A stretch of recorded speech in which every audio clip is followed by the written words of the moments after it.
네, 4월의 첫째 주말 머니올라에서 준비한 연불리의 비밀 노트 열어보도록 하겠습니다. 이사님 안녕하세요. 네, 안녕하세요. 네, 사전 투표 혹시 하셨나요?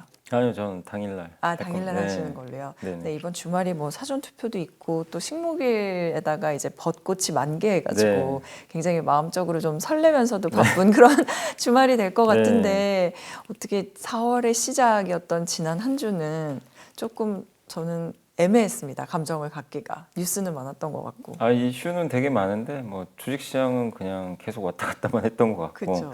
근데 여러 이슈들이 좀 있었는데 좀 걱정되는 게 좀 생기기 시작한 것 같아요. 걱정되는 지금. 거요? 왜냐하면 유가가 오릅니다. 아, 그러니까 원자재 가격이 그동안 많이 떨어졌었는데, 근데 이제 원유 가격 오르는 게 사실 수요 때문에 먼저 올랐다가 이번 주에 오른 거는 수요가 아니라 그 전쟁 리스크, 이제 중동에 이스라엘과 이제 이란이 네, 전쟁하는 거 그랬죠. 아닌가, 이게 컸잖아요.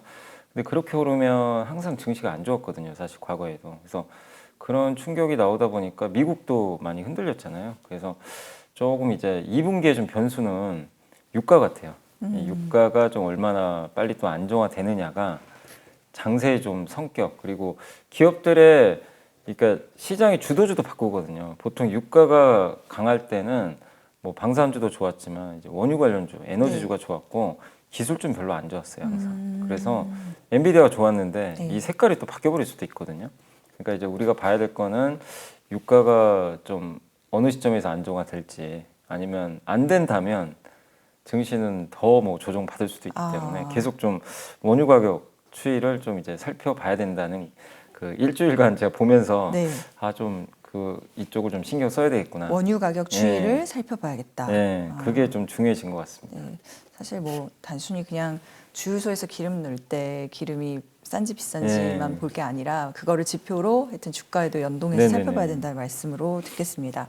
그리고 저희가 지난주에 만나 뵀을 때 이제 파월 의장의 스탠포드대 연설을 주의 깊게 봐야 된다라고 말씀을 하셨는데 네. 아니나 다를까 금리 인하 두고 이제 추측들이 많았던 것 같거든요. 2번 하는 거예요? 3번 하는 거예요? 또 언제부터 하는 거예요? 어떻게 보셨어요?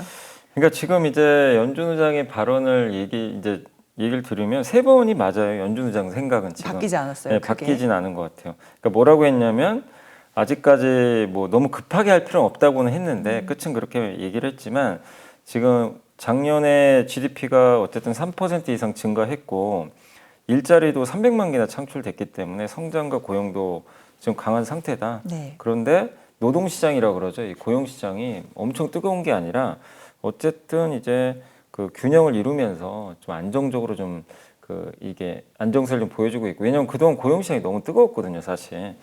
근데 경기가 망가지지 않는 수준에서 고용도 이제 천천히 둔화되고 있는 거죠. 거기다가 울퉁불퉁해도 자기가 생각하는 이제 목표가 물가 2% 목표죠. 예, 요거를 향해 내려가는 그 방향은 바뀐 게 없다.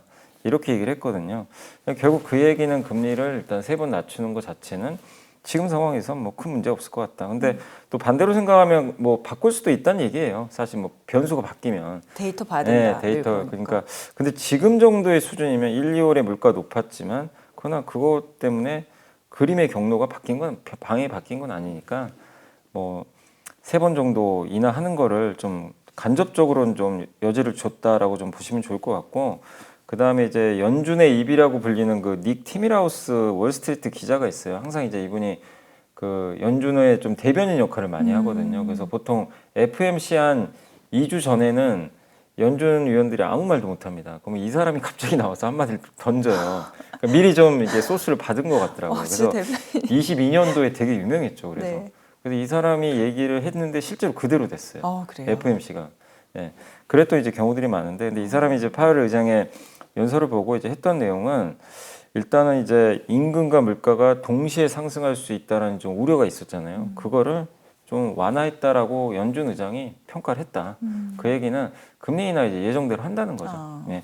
그 얘기인데, 다만 이제 시장이 왜 좀 연준 의장의 말에 그 이렇게 반응하는 것보다는 조금 불편함을 느끼냐면, 네, 왜 그래요? 라파엘 보스텍 그 연준 이제 여기 아틀란타. 아틀란타 총재가 뭐라고 했냐면, 이제 금리 내리면 안 된다, 올해 말까지, 그렇게 얘기를 했고, 그 윌러 연준 이사는 제가 많이 말씀드렸을 거예요. 그분 원래 매파인데 금리 인하 안 할 수도 있다. 네, 이렇게 얘기를 했고, 그 다음에 이제 닐 카시카리 미니애폴리스 연방은행 총재인데 이 사람은 사실 투표권은 없어요. 근데 금리 인하 하면 안 된다. 또 이렇게 얘기를 한 거예요. 갑자기 매파들이 등장을 한 거죠. 예. 그러다 보니까 이제 비둘기파의 수장인 지금 이제 연준 의장이 말하는 게 약간 이제 힘이 좀 떨어져 버리는 예, 이런 상황이고, 그리고 이 FOMC는 연준 의장이 결정하는 게 아니라요. 연준 의장도 투표권이 있고 다 각자 투표권이 있어요. 아. 다수결이에요. 근데 뭐 그게 10대 9인가? 뭐 지금 그래서 이게 네. 뭐 한 명만 바뀌면은 바뀔 그러니까 수도 바뀔 수도 그쵸? 있어요. 그래서 결국 3번이냐 2번이냐. 근데 뭐 2번 해도 괜찮은데 시장이 걱정하는 건 한 번도 안 하는 거 아니야? 아, 아예. 약간 이제 예. 왜 그 얘기를 하고 있으니까. 근데 그 변수를 던진 게 국제유가거든요. 유가가 지금 스물스물 올라와요. 그럼 어떻게 그쵸. 될까요? 연준 의장의 생각이 바뀔 수도 있어요. 만약에 이게 하반기도 안 꺾이게 되면. 그래서 일단 지금 이제 어차피 6월이잖아요. 네. 6월 FMC 인하가 예정돼 있는데 그때까지도 고유가가 만약에 지금처럼 고착화되거나 만약에 90달러 또 혹시 넘는다. 그러면 6월에 안 해버릴 수도 있거든요. 그래서 우리가 살필 건 이분들의 말도 잘 들어봐야 되겠지만 제일 중요한 거는 일단 물가 측면에서는 유가를 좀 봐야 될 것 같고, 그 다음에 경제 지표 면에서는 고용 시장. 근데 고용이 만약에 지금 정도 나오면은 뭐 큰 영향 없겠지만 만약에 안 좋게 나올 수도 있잖아요. 이번 주에 신규 실업 수당 청구 건수가 좀 급증했더라고요. 그 얘기는 사람들이 일단 이제 실업자가 된 사람들이 좀 있다는 얘기니까 그러면 고용이 좀 꺾일 수도 있다는 얘기인데, 그러면 금리 인하를 또 할 수도 있어요. 더 많이 할 오히려. 수도 있어요. 사실은 이제 경기가 안 좋아지게 그렇죠. 되면. 그래서 고용 지표하고 유가에 우리가 좀 더 예전보다 무게 중심을 두고 좀 상황을 좀 지켜봐야 될 것 고용 같습니다. 지표랑 유가. 네. 근데 보니까 그 보스틱 그분은 무슨 원래 약간 비둘기파로 분류되다가 네. 매파로 선회를 했다고 하던데 맞아요? 그러니까 이분도 뭐 그냥 계속 뭐 비둘기는 아니고 그 데이터를 보고 사실 이제 1, 2월 달에 지금 데이터를 보니까 지금 경제는 좋은데 물가가 잘 안 내려갈 것 같다. 그래서 자기가 생각하기엔 4분기에 내려야 된다. 아, 너무 빨리 내리면 안 된다. 그러니까 이거 인플레 둔화가 생각보다 더디다. 네, 그런. 더디다. 그래서 그냥 현실론을 얘기한 것 같아요, 이건. 네. 알겠습니다. 자, 우리나라도 보고 가면 이제 그 3월에 수출 데이터 발표가 있었잖아요. 그리고 3월에도 역시 성장을 한 걸로 보이는데 이 내용도 좀 알려주세요. 네, 3월 수출 데이터는 일단 전년 동기 대비로는 3.1% 증가해서 좋았는데 일평균 수출이 더 좋았어요. 왜냐하면 조업일수가 1.5일 정도 더 적어가지고 일평균으로는 9.9%나 증가를 해서 지금 계속해서 수출은 성장을 하고 있습니다. 9.9%. 네, 그리고 15개 주요 품목 중에서 역시 IT 쪽이 좋았고요. 특히 뭐 반도체가 압도적으로 좋았던 것 같습니다. 특히 반도체 일평균 수출액이 무려 44.8%나 증가를 했기 때문에 상당히 좋은 모습을 좀 보여줬고, 또 특징적인 건 여전히 미국이 좋았고 네. 중국이 플러스로 전환이 됐어요. 오랜만에. 중국이 우리나라 수출 중에 마이너스였거든요, 항상. 근데 이번에 0.4% 미미하지만 드디어 좀 플러스가 났다는 중국 게. 쪽으로의 수출이요. 예. 그러면 이제 중국이 수입을 한다는 얘기죠. 뭔가 그렇죠. 우리나라 제품을. 그럼 경기가 좀 뭔가 중국이 살아나는구나. 이걸 이제 우리가 좀 느낄 수 있는 그런 부분이었던 것 같습니다. 그래서 전체 분위기로 보면 나쁠 게 없는데 다만 이제 속을 들여다보면 뭔가가 좀 이게 좋다고 할 수 없는 게요. 너무 반도체에 쏠렸어요. 반도체를 제외한 일평균 수출을 딱 계산을 해봐. 반도체가 선박이죠. 선박은 이제 너무 이 금액들이 크니까 네. 반도체 보통 선박 제외하는 경우들을 좀 우리가 계산을 하거든요. 그걸 제외하고 봤더니 일평균 수출이 0.8%밖에 증가를 못한 거예요. 그러니까 우리가 일평균 수출이 아까 제가 9.9 증가했다 그랬잖아요. 네. 근데 이들을 제외하면 0.8이니까 나머지는 별로 안 좋았다는 너무 얘기예요. 그렇네요. 오히려 자동차는 지금 마이너스 나고 있고, 아. 그래서 이걸 본다면 수출 품목이 골고루 좋아져야 되는데 네. 그게 지금 보이진 않는다. 쏠림이 네, 반도체 근데 만약에 쪽으로 이 너무 심해. 상태에서 반도체가 꺾여버리면 이건 이제 수출이 타격받는다는 얘기죠. 그래서 이제 앞으로 한두 달 정도 우리가 봐야 될 건 이 다른 품목으로 확산되는지 수출이 이게 중요하고, 그 키를 쥐고 있는 건 좀 중국 같아요. 네. 근데 중국이 좀 다행히 돌아서는데 중국이 계속 돌아서게 되고 다른 품목으로 이게 확산이 되면 우리나라 수출 데이터는 점점 더 단단해질 거예요. 왜냐하면 반도체 의존도가 낮아지니까. 그래서 그거는 이제 앞으로 우리가 4월과 5월에 한 2달 정도는 계속 확인해야 된다. 그래서 아직까지는 괜찮은데요. 우리가 이 그냥 데이터만 보고 그냥 여전히 좋구나 이렇게만 생각할 건 아니고 네. 이 한 가지 리스크 요인은 좀 생겼다는 거, 너무 편중돼 있다는 너무 거. 편중이 심하다. 요거는 좀 잘 확인해야 네. 될 것 같습니다. 반도체 이외에도 조금 그러면 뭐 주목할 만한 품목이라든지 기업 같은 게 있을까요? 일단 이제 품목 중에서는 나온 이제 3월 데이터를 보니까 일단은 2차 전지도 좀 돌아서는 모습이 일부 나왔는데 2차 전지 말고 1차 전지도 있거든요. 그냥 충전 1차 못하는. 전지. 예. 그거 이제 하는 대표 회사가 미국에 많이 수출하는 비츠로셀이라는 회사가 있어요. 아, 네. 그러니까 무기 같은 데는 일일이 막 그 무기에다 충전할 수 없잖아요. 네. 그다음 우리 그 전력 집에도 있잖아요. 우리 그 전기요금 얼마 나오나 그 전기 계측하는 거 그것도 다 이 스마트 미터기 들어가거든요. 이제 거기에 사실은 이런 1차 전지가 다 들어가 있습니다. 수명이 길게는 10년까지도 가요. 네. 그래서 이쪽도 수출이 좋았고 그 다음에 이제 임플란트 쪽하고요.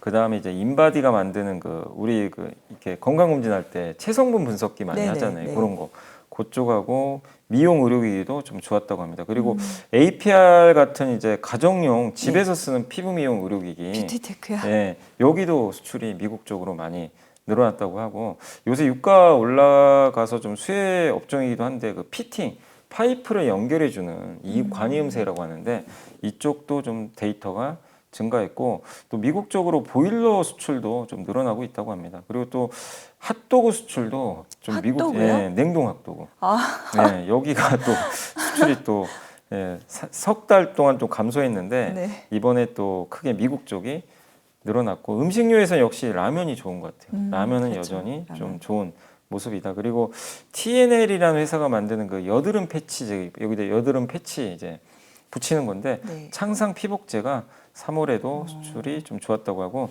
이건 이제 수출은 이런 업종들이 좀 좋긴 했는데 수입에서 좀 특징적인 게 뭐냐면 갑자기 수입이 많이 는 게 있어요. 그게 이제 반도체 몰딩 장비라고 몰딩. 예, 그러니까 반도체 HBM이라고 우리 그 이 뭐 8단짜리, 12단짜리 이렇게 그 하이닉스가 제일 잘하잖아요. 그 엔비디아에 공급을 하거든요. 고대역폭 AI 반도체, 이제 메모리 반도체인데 그게 이제 8단, 12단 이렇게 아파트처럼 쌓아요. 그럼 그 쌓는 중간중간 층이 있잖아요. 이 통로.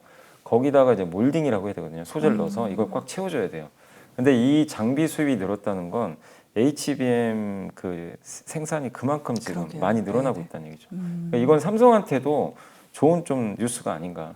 왜냐하면 삼성도 이거를 많이 수입을 했다는 건 네. 결국엔 HBM 수요가 좀 늘어난다는 얘기죠. 삼성은 뭐 사실 금요일에도 좋은 소식 있었던 거잖아요. 실적 관련해서. 네, 실적도 잘 나왔는데 항상 그런데 실적 좋으면 주가 빠지더라고요. 네, 맞아요. 금요일 오전에 네. 주가는 네. 뉴스에 팔아서 그런 네. 걸까요? 근데 어쨌든 이제 삼성도 지금 HBM 반격이 시작됐다는 게 이런 이제 여기 수입 데이터에도 이런 게 나오니까 좀 이런 부분은 좀 눈여겨볼 필요는 있는 것 같습니다. 그렇네요. 네, 그다음에 이제 국내 수출 얘기하니까 이게 국내 수출주에 좀 호재이지 않을까라는 게 있었는데 그게 뭐냐면 미국, 중국 이 제조업 지표 이거요. 이게 50을 상회하는 모습이 나오면 이게 이제 제조업 경기가 확장 국면이다 뭐 이렇게 해석을 할 수 있는 거 아닌가요? 네, 맞습니다. 그러니까 보통 50을 기준으로 해요. 50 넘으면 이제 이 설문조사를 하거든요. 기업 담당자한테 이제 구매 담당자한테 가서 어떻게 보냐. 그럼 이제 긍정적인 평가 많으면 50이 넘고 안 좋은 것 같습니다. 그럼 이제 50 이하인데 지금 계속 50 이하에 있거든요. 한 16개월 동안. 근데 네. ISM 제조 PMI 지표가 드디어 17개월, 1년 한 반만이죠. 반만에 50을 드디어 넘어섰습니다. 근데 이게 아마 아이러니하실 거예요. 미국 경기 좋은데 왜 제조업 지표는 이 모양이지? 왜 안 좋았지? 그러니까 서비스업하고 제조업의 괴리가 너무 큰 거예요. 그러니까 미국의 서비스는 좋았거든요.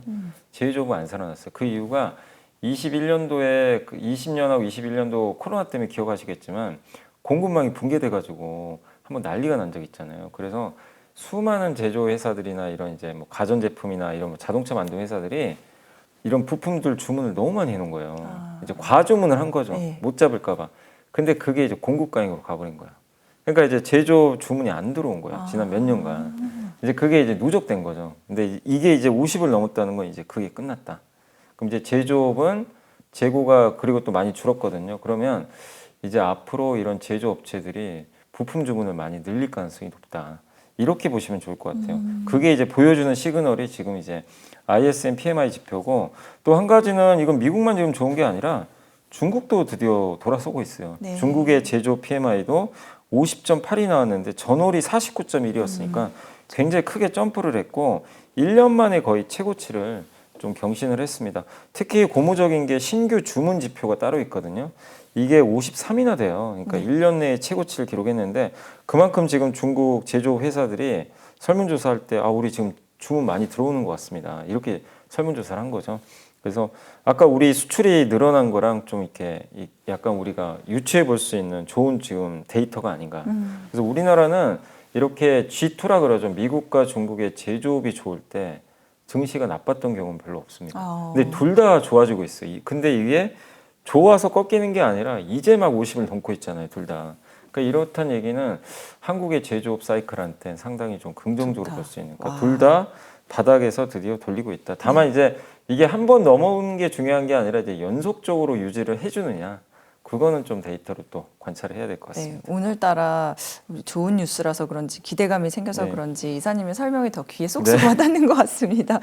너무 감사히 잘 듣고 있고요. 근데 이제 이 달러는요, 사실 지금 원화가 너무 약세라고 느껴질 정도로 고환율이 계속되고 있는데 네. 이거는 왜 그런 거예요? 근데 이게 너무 이례적인 거죠. 많은 분들이 이런 질문 하세요. 환율 높은데 왜 주식시장 오르냐고.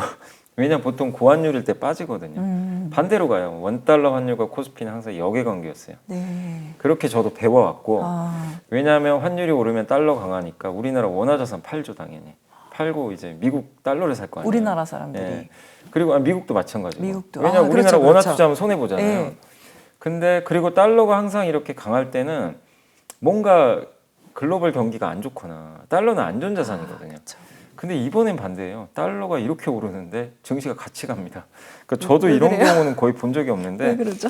그래서 일단 이제 이 고환율의 원인을 살펴봐야 되잖아요. 그래서 이거는 이제 좋은 자료가 신한투자에서 나온 자료가 있어서 네. 한번 소개해드리면 구조적 요인이 있답니다. 일단 달러가 너무 강한 게 그동안 몇 년 동안 트럼프 때부터 미국 중심으로 이제 미국이 중국을 공격했잖아요. 그러니까 계속 이제 압박을 했는데 바이든 대통령 때 공급망 재편이 완성이 되고 있죠. 그래서 지금 실제로 미국이 중국에 수입하는 비중이 많이 떨어졌어요. 그러다 보니까 미국 중심으로 모든 게 돌아가는 거예요, 지금. 옛날에는 이런 제조업이 어디 중심이었죠? 중국 중심이었죠.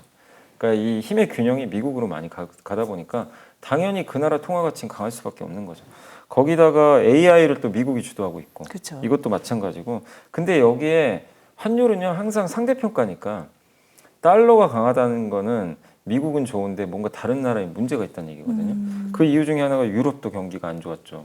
일본도 생각보다 우리가 뭐 일본 좋다고는 하지만 요새 증시가 경기가 좋은 건 아니에요, 실제로.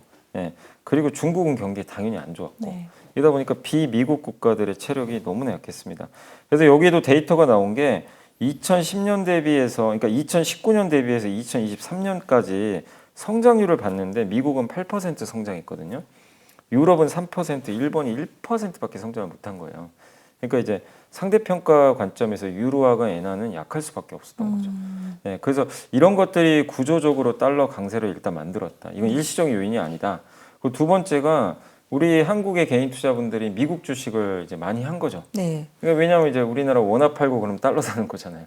이것도 하나의 원인이 됐다. 근데 미국 주식 성과가 그만큼 너무 좋았기 때문에 한국 주식보다 이제 미국으로 갔던 게 좀 가장 큰 영향을 준 게 아닌가. 그러니까 이제 이런 두 가지 부분들이 결국에 이제 교집합이 되다 보니까 달러가 그동안 좀 우리 예상보다 구조적으로 네. 좀 강하지 않았나 이렇게 보는데, 다만 의견 중에 하나는 그렇다고 이제 달러가 계속 강할 거냐, 그건 아니고 여기서 원화 약세지만 강세로 갈 수도 있다. 그걸 이제 얘기를 해주셨는데, 왜냐하면 아까 저희가 미국 제조업 지표 돌렸다 그랬잖아요. 중국도 보통 이렇게 제조업 지표가 중국도 그렇고 돌리면 달러가 보통 약해집니다. 다른 나라로 이게 순환한다는 거예요, 네, 경기가. 네. 그 얘기는 이제 결국 이 2분기에는 달러가 어느 정도 약간 좀 꺾일 수도 있다는 걸 좀 반증하는 거고, 그리고 미국도 어차피 2분기에 이제 지금 뭐 어떻게 될지 몰라요. 하반기에 어떻게 될지 모르지만 일단 예상은 6월에 금리 인하 사이클 들어가잖아요. 그러면 예정대로만 되면 금리가 떨어지면요, 그 나라 통화 가치는 당연히 떨어지게 되거든요. 그래서 원달러 환율이 지금 높긴 하지만 2분기 어느 시점에는 조금 이제 순환매 관점에서 달러는 꺾이고 원화는 강해지면서 아마 1,300원을 깨는 시도가 한번 나오지 않겠냐, 이런 전망도 하는 것 같습니다.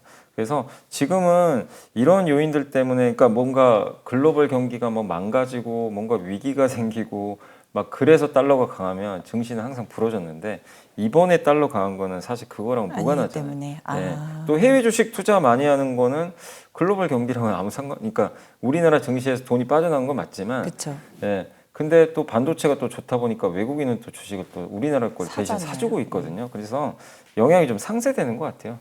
그래서 달러의 구조적인 강세는 예전보다는 오래 갈 수는 있지만 일단 단기적으로 워낙 강세도 나올 수 있다는 건 염두를 해두시고 달러 강세가 무조건 지금 상황에선 국내 증시의 악재는 아니다라고 보시면 좋을 네. 것 같습니다. 보통 그러니까 고환율, 원화가 그만큼 가치가 낮으면은 주가가 강한 거는 이례적인 거다. 그렇죠? 없었어요. 거의 없었어요. 네. 항상 거의 반비례가 네. 맞는데 이번엔 네. 정말 이례적인 것 같습니다. 그리고 충분히 또 그 이유를 분석해 예, 주셨네요. 그리고 그 이유 중에 하나가 우리나라가 지금 수출 비중 1위 국가 이제 미국이 됐어요. 미국이 됐고 2위가 중국이죠. 그러니까 그렇게 바뀌다 보니까 달러 강세의 수혜를 받아버린 거죠.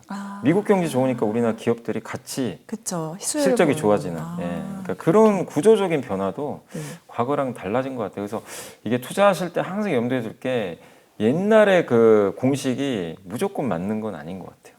영원히 맞는 공식은 없는 것 계속 같아요. 바뀌 너무 네. 변수가 또 다양하니까. 네. 근데 그럼 이런 질문도 가능할까요? 이사님, 그 미국 주식에 투자한 사람들도 많고 항상 또 관심을 갖고 있는 분들도 많으니까 이게 이럴 때는 또 이제 우리나라의 증시가 뭐 2, 3분기에 좋을 거다 이런 전망들도 있다 보니 미국, 네. 일본에 비해서 그러니까 환율이 좀 이렇게 높을 때 그러면은 그 미국 주식을 좀 팔아가지고 그걸로 우리나라 주식을 산다. 너무 단순한 생각인가요? 아니 근데 그런 전략도 나쁘진 않죠. 만약에 그래요? 내가 그거를 이제 나는 뭐 미국 주식을 몇 년간 그냥 장기 투자 배당 목적으로 한다. 뭐 그런 분들은 논외로 하고요. 뭐 그런 분들이 굳이 뭐 이제 미국 한국이 좀 좋으니까 잠깐 교체할까 이거는 의미가 아니죠. 없고. 네. 근데 그렇게 좀 발빠르게 움직이신 분들도 있잖아요. 그런 분들은 일단 지금 그렇게 무조건 된다는 게 아니라 그런 분위기잖아요. 그쵸, 조건 자체가. 현재는. 예, 그렇게 움직이니까 지금은 사실 미국보다는 중국 쪽의 모멘텀이 더 세지고 있거든요. 최근 분위기는. 그렇게 본다면 달러는 좀 약해지니까 그래서 일시적으로 약간의 달러를 좀 팔아가지고 달러 자산 좀 팔고 원화 자산 같은 거죠. 어떻게 보면 신흥국 자산 네, 네. 이쪽으로 이제 한번 2분기는 좀 일부를 교체하는 것도 저는 뭐 나쁜 전략은 아니다. 네. 그래서 한번 그런 것도 고민하시되 다만 달러가 옛날처럼 뭐 다시 막 급락을 하고 그럴 것 같지는 않아요. 그러니까 구조적인 강세는 좀 이어지는 건 맞으니까 기본적으로 달러 자산 가져가시되 일부를 뭐 교체하는 거는 저는 괜찮다고 생각합니다. 네, 알겠습니다. 아까 이제 삼성전자 잠깐 여쭤봤었는데 여전히 뭐 우리나라에서 가장 많은 투자자들이 보유한 기업이기 때문에 이게 즐거운 고민이라고 해야 될지 최근에 주가 상승으로 이제 투자자들 기존에 보유한 사람들 고민이 커지고 있는 그런 상황인 것 같아서 이거를 어떻게 계속 보유를 하는 게 더 좋은 걸지 아니면 지금쯤 한번 네. 그렇죠. 한 번쯤 이제 뭐 이익 실현을 할 수 있으면 하는 게 좋은 건지 이거 되게 진지한 고민인 것 같은데요. 네네. 이런 질문이 제일 많아요 지금도. 그래요. 네. 그러니까 왜냐하면 삼성전자 옛날에 구만전자나 이렇게 사셨던 분이나 아니 이제 물려 있다가 막 물타기 하신 분도 되게 많거든요. 그렇겠죠. 그래서 수익 나신 분도 계세요 실제.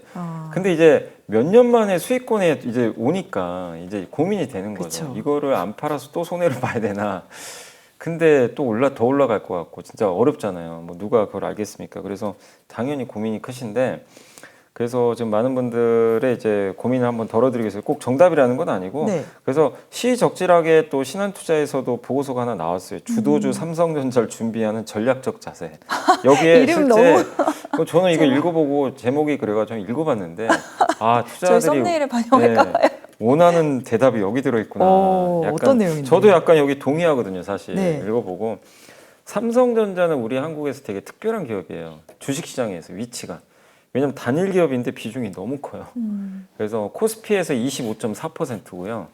그 다음에 코스피 200 있죠. 200개만 모아놓은. 네네. 여기서는 무려 32.4%예요. 한 종목이. 200 중에 네. 그러니까 근데 이 벤치마크라고 하는데 지수를 추정하는 자금들이 많죠. 연기금도 일부를 담아뒀고. 지수 추정하고 그러니까 인덱스 펀드라고 많이 하거든요. 그래서 그 코스피 200을 추정하는 펀드들이 되게 많은 편인데 외국인도 마찬가지예요. 그 펀드들이 코스피 200 보고 만약에 삼성전자 비중이 올라가면 삼성전자가 싫어도 그냥 담고요. 뭐 예를 들면 코스피 200에서 하이닉스가 비중이 올라간다. 그럼 하이닉스를 의무적으로 담아야 됩니다. 그냥 무조건 사야 되는 거죠. 네. 이거를 우리가 이제 보통 패시브 수동적인 펀드라 그래서 그냥 비중 따라서 조절하는 건데 삼성전자 비중이 어쨌든 코스피보다 코스피 200이 지금 상당히 많은 편이다 보니까 이거를 만약에 이제 이 추종하는 펀드들은 삼성전자 이게 주가 올라갈 때 안 담으면 안 되는 거죠. 아. 예. 그래서 사실 이제 삼성전자 쏠림 현상, 그러니까 주가 강할 때요, 삼성전자 쏠림 현상이 되게 심해집니다. 예. 근데 삼성전자가 과거에 보면 상대 PBR이라고 하는데 코스피보다 삼성전자 강할 때가 있어요. 상대적으로. 네. 그게 올라가는 그게 보통 아까 제가 설명드린 그 G2 제조업 지표 있잖아요. 그거에 1년 선행한대요. 근데 지금 11개월 정도 선행을 하고 있었대요. 근데 지금 이제 드디어 제조업 지수 돌아섰죠. 네. 거의 맞아요. 그죠? 이번에 딱 50 넘었다 그랬잖아요. 네. 그러니까 정말 희한하게 이게 거의 좀 맞는 수준까지 좀 되게 왔는데. 짜릿하시겠어요? 네. 근데 보시면서. 이게 그러면 이제 선행했으니까 이제 끝난 거냐? 그게 아니라 이제 제조업이 이렇게 또 돌리기 시작하면 삼성전자 주가 상승은 더 이어졌다는 거죠. 과거에도 여기서 끝은 아니고. 그래서 이제 제조업 경기가 회복세 보이는데 삼성전자 비중 축소 여기 답이 나왔어요. 위험하다. 아, 비중 축소가 위험하다. 예. 그러니까 가져가란 얘기고. 네. 근데 장세를 볼 때 특징이 삼성전자 이렇게 강할 땐요, 종목 장세가 끝나버렸대요. 안타까운 건 이렇게 테마 좋아하시는 분들 재미가 없어져요. 전자로 쏠려버리니까.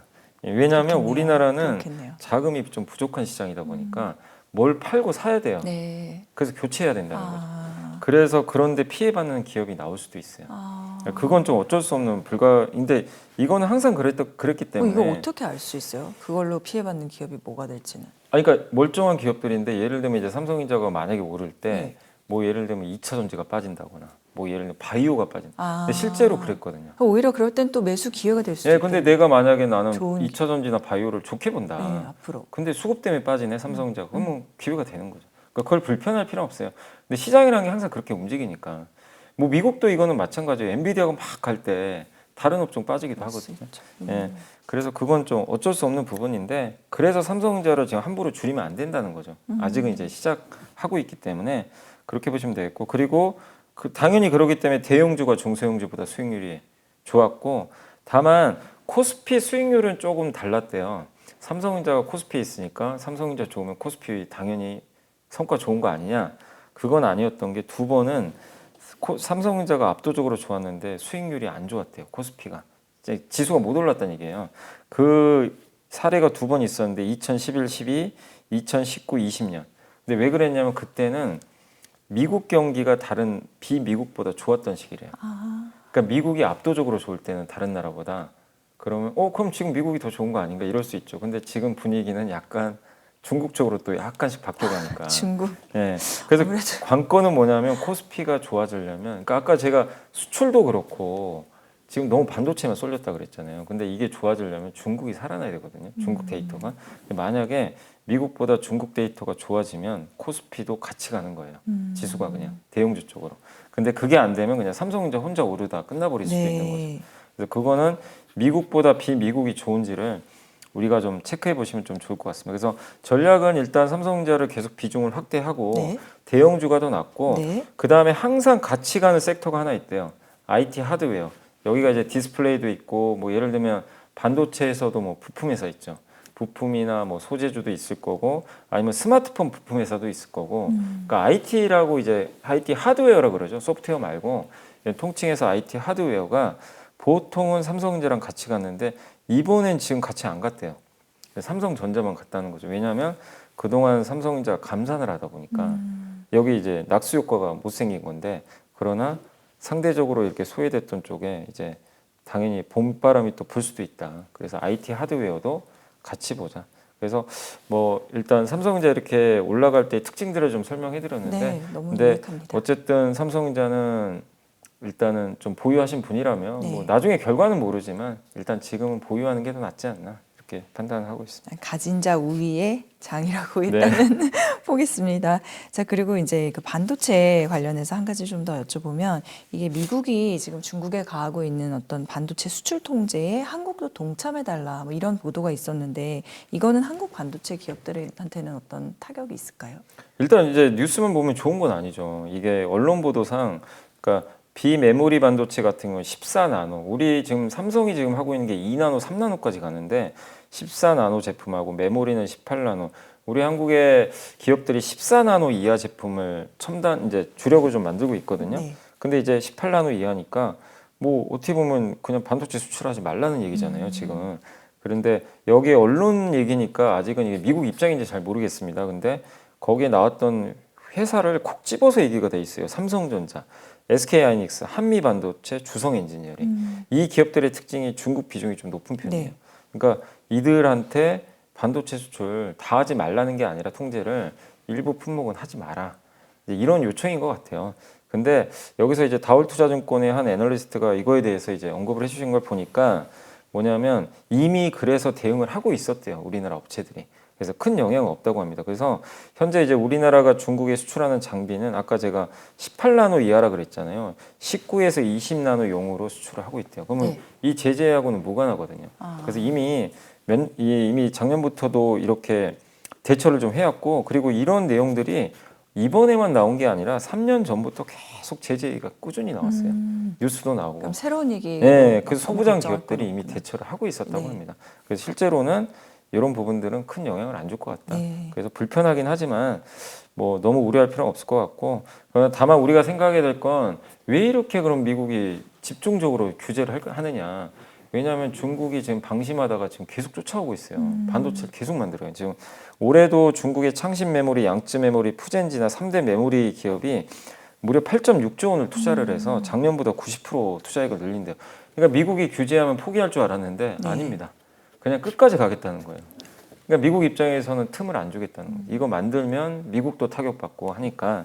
그래서 중국의 반도체 굴기는 이거 끝없이 진행될 수밖에 없다. 이렇게 봐야 될 것 같습니다. 그래서 네. 미국의 규제와 중국의 지속적인 투자는 이건 좀 구조적으로 좀 이어질 수 있다. 이렇게 보는 게 좀 맞는 것 같습니다. 저희가 그 연미사님 전에 김영익 교수님도 모셨었는데 중국 말씀하시고 이사님도 말씀하시고 네. 지금은 중국을 좀 다시 좀 들여다봐야 돼 깊이 그런 네. 시점이 아닌가라는 생각이 드네요. 그러니까 그동안은 사실 미국만 봤잖아요. 미국이나 우리가 일본 쪽을 많이 그렇죠. 봤는데 일본이 하도 오르니까. 이제는 좀 한번 중국도 저는 분명히 볼 필요는 있다. 왜냐하면 아무도 관심도 없었고, 근데 관심 없었던 이유가 있죠. 뭐 그동안 여러 가지 문제들이 있었잖아요. 그렇죠. 경제 문제, 정치 정치 문제. 문제가 근데 어쨌든 시진핑 주석도 뭐 3년임을 했는데 올해 임기 2년째거든요. 그러니까 뭔가 또 보여주긴 해야 되거든요.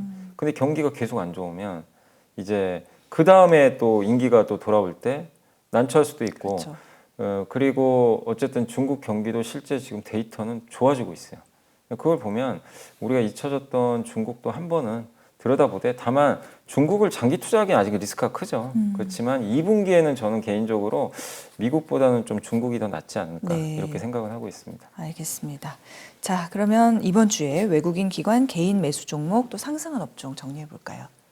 먼저 이번 주 외국인들이 많이 매수한 주식 10개 종목을 살펴보겠습니다.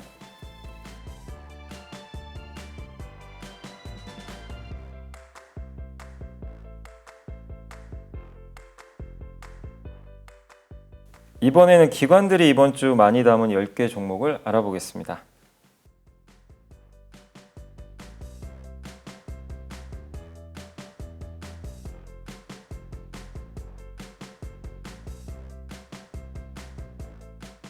이번에는 개인들이 이번 주에 가장 많이 산 주식 10개 종목을 살펴보겠습니다.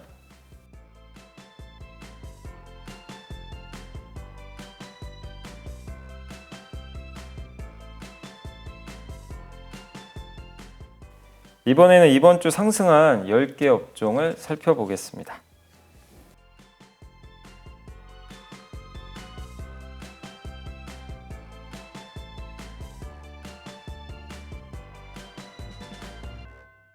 네, 이번 주에 이제 상승한 업종 가운데서 더 좋은 흐름이 좀 이어질 수 있다라고 보시는 분야는 어딘지요?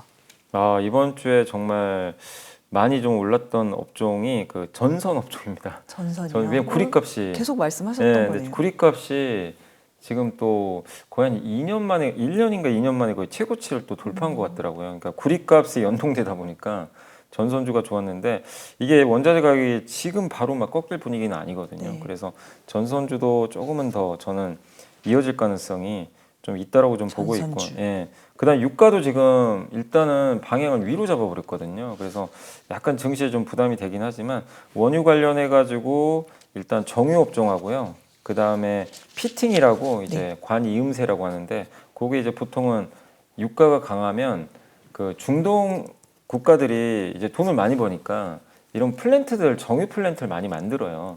그래서 거기에 보통 이런 피팅들이 많이 또 들어가거든요. 그래서 약간 수혜주로 거론되기 때문에 그래서 저는 전선 정유 피팅 업종 요 세 개 업종은 다음 주에도 조금 더 유의미하게 좀 올라가지 않을까 네. 이렇게 생각은 하고 네, 있습니다. 저희 또 조금 더 자세히 내일 일요일 방송에서 원자재 관련해서 네. 좀 질문을 드려보도록 할게요.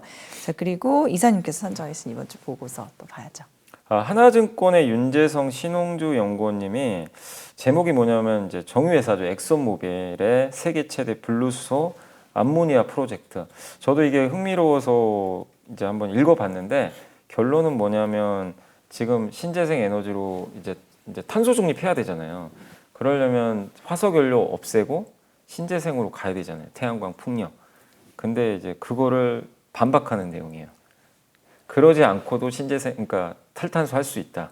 그 내용이 담겨 있습니다. 그래서 일단 기업만 먼저 말씀드려 여기 탑픽은 매주 이게 써주시는 자료라서 여기 탑픽은 SO1 유니드 효성 첨단 소재 금호석유 KCC 이렇게 적어주셨는데 내용은 일단 탈탄소 전략으로 오일 메이저, 그러니까 미국의 에너지 업체들은 LNG를 늘려야 되고 왜냐하면 LNG는 석탄보다는 탄소 배출이 훨씬 적거든요. 그거랑 CCS라고 있어요. 이게 뭐냐면 이산화탄소 포집하는 거. 예, 요거라고 하는데 요걸 결합한 블루수소 암모니아 프로젝트에 집중 투자해야 된다. 이렇게 좀 언급을 했다고 합니다. 그래서 우리가 화석연료 이제 앞으로 이제는 꺾이는 거 아닌가. 많은 분들이 그렇게 좀 고정관념 저도 갖고 있었고 근데 이 오일 메이저들 생각은 전혀 반대예요. 반대예요. 화석연료 하되 대신에 거기서 발생하는 탄소를 잡아서 없애버리자. 해결한다. 네. 왜냐하면 그 기술이 실제 있거든요. 실제 워런 버핏이 옥시덴탈이라는 회사에 투자했거든요. 그 회사가 그 기술 갖고 있어요. 우리 그 공기 중에 이산화탄소 있잖아요. 네네. 그걸 진짜 포집합니다. 그냥 바로 포집해서 땅에 묻어버려요. 그런 기술도 이제 그래서 내년에 그걸 이제 양산 이제 그 시설을 한다고 하는데 그러면 화석연료를 여기서 굳이 없앨 필요가 없는 거죠. 예. 왜냐하면 근데 이렇게 나온 배경이 신재생 에너지로 넘어가기가 너무 어려운 거예요. 시간이 많이 걸려요. 근데 그 과정에서 가만히 있자니 탄소 배출은 계속 늘어나니까 그렇죠. 그 대안으로 이렇게 하자는 거고 실제 엑소모빌이 블루수소 프로젝트를 지금 이제 2027년부터 28년에 가동할 걸로 좀 보여지는데 뭐냐면 이제 천연가스를 여기다 이제 물을 넣어가지고 이제 개질한다 그러는데 이거를 이제 천연가스를 이렇게 이용을 하면 수소가 나오거든요. 물과 결합해가지고 네. 그래서 연간 90만 톤의 수소가 나오는데 근데 천연가스를 넣으니까 탄소가 배출될 거 아니에요. 근데 수소는 수소는 친환경이죠. 근데 이거를 이제 그 옆에다가 탄소 포집 시설 하나 딱 두면요 탄소를 딱 잡을 수가 있죠. 그래서 이걸 블루라 그래요. 그린 수소는 뭐냐면은 그냥 물을 전기 분해하면 수소 나오죠. 네. 그거는 이제 친환경이죠. 진짜 100%고 그렇겠죠. 아무 그 탄소 배출 없잖아요. 근데 블루 수소는 거기에 이제 탄소 배출이 나오는 걸 잡아서 없앤다. 그리고 그레이 수소 뭐냐면은 아까 말씀드린 대로 탄소 나올 거 아니에요. 수소 나오는데 그거 그냥 그대로 두는 거. 그래서 일반적으로는 그냥 그레이 수소가 좀 많아요. 그레이 수소. 예, 왜냐하면 탄소가 배출되니까 수소는 만드는데 근데 블루 수소는 그 중간 정도 되는 거죠. 네. 그래서 블루 암모니아도 똑같아요. 암모니아도 이제 친환경적이거든요. 탄소 배출이 없는 건데 역시 만들 때는 천연가스로 만드니까 탄소 배출이 돼요.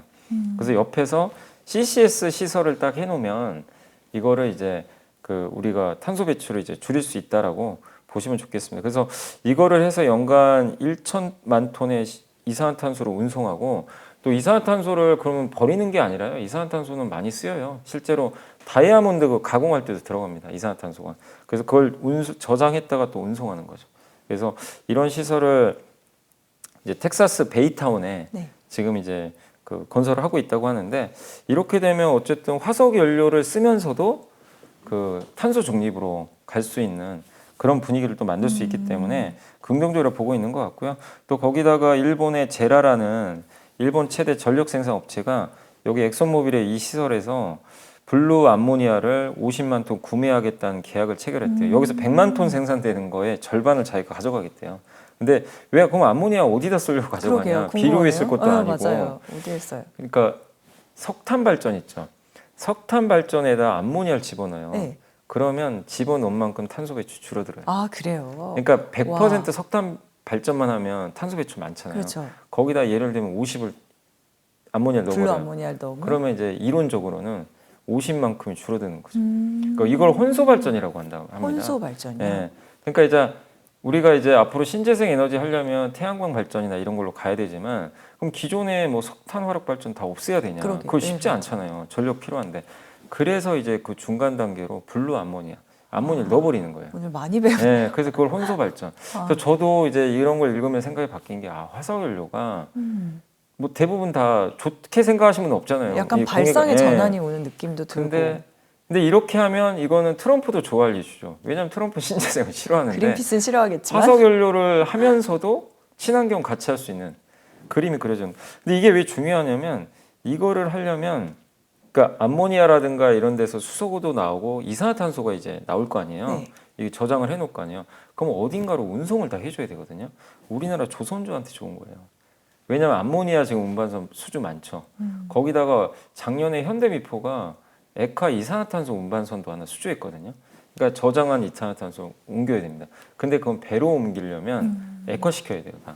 그래서 이제 한국의 조선사들한테도 분명히 또 좋을 수 있는 거죠. 네. 그래서 이런 이제 산업들이 앞으로 우리가 이제 탄소 중립과 맞물려서 또 하나의 새로운 또 시장이 열리는 거니까 그럼요. 한번 여러분들이 여기서 어떤 기업이 또 좋아질지 모르지만 한번 공부를 네. 해보시면 좋을 것 같습니다. 이런 기업군은 뭐라고 불러야 돼요? 친환경. 그러니까 화석 연료에서 그러니까 어떤 업종군이라고 하긴 그런데 어쨌든 화석 기술. 연료 기반이거든요. 네. 근데 이제 새로운 기술이 생긴 거죠. 근데 여기에 워런 버핏도 투자한다고 하니까 그렇죠. 그만큼 이제 시장 커질 수 있다. 화석연료의 안 좋은 점을 좀 상쇄시켜주는 상쇄시켜주는 그런 거죠. 기술에 예. 기반한 기업들이라는 말씀이시죠.